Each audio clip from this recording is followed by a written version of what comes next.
Hello guys, welcome back. ఈరోజు మనం భవిష్యత్తు గురించి మాట్లాడుకుందాం. మన శరీరంలో ఉండే ప్రతి సెల్లో ఉన్న డిఎన్ఏ మానవ జాతికి సంబంధించిన ఒక బ్లూ ప్రింట్. కానీ మనం ఆ బ్లూ ప్రింట్ని మనమే రాస్తే, అంటే కొత్త జీవులను మనమే డిజైన్ చేసి సృష్టిస్తే ఎలా ఉంటుంది? ప్యూర్ సైన్స్ ఫిక్షన్లో ఉంది కదా. ఇదే సింథటిక్ జీనోమ్ ప్రాజెక్ట్.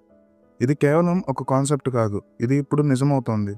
సైంటిస్ట్ ఇప్పటికే బ్యాక్టీరియా మరియు ఈస్ట్ వంటి మైక్రో ఆర్గానిజమ్స్కు పూర్తిగా కొత్త డిఎన్ఏను సృష్టించారు. ఒక్కసారి దీని పాసిబిలిటీస్ని ఊహించుకోండి. బయోఫ్యూయల్ని ఉత్పత్తి చేయడానికి మైక్రో ఆర్గానిజమ్స్ను మనమే తయారు చేసుకోవచ్చు. కొత్త మెడిసిన్స్ని ఇంకా ఫాస్ట్గా కనిపెట్టవచ్చు.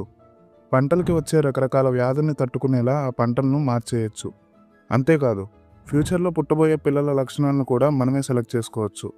ఫైనల్గా సింథటిక్ జీనోమ్స్కి మన ఫ్యూచర్ని మార్చగలిగే శక్తి ఉంది. దీని గురించి మీరేమనుకుంటున్నారు? కామెంట్స్లో తెలియజేయండి. రేపు ఇంకొక ఇంట్రెస్టింగ్ ఫ్యాక్ట్తో మళ్ళీ కలుద్దాం. అంతవరకు సెలవు, బాయ్.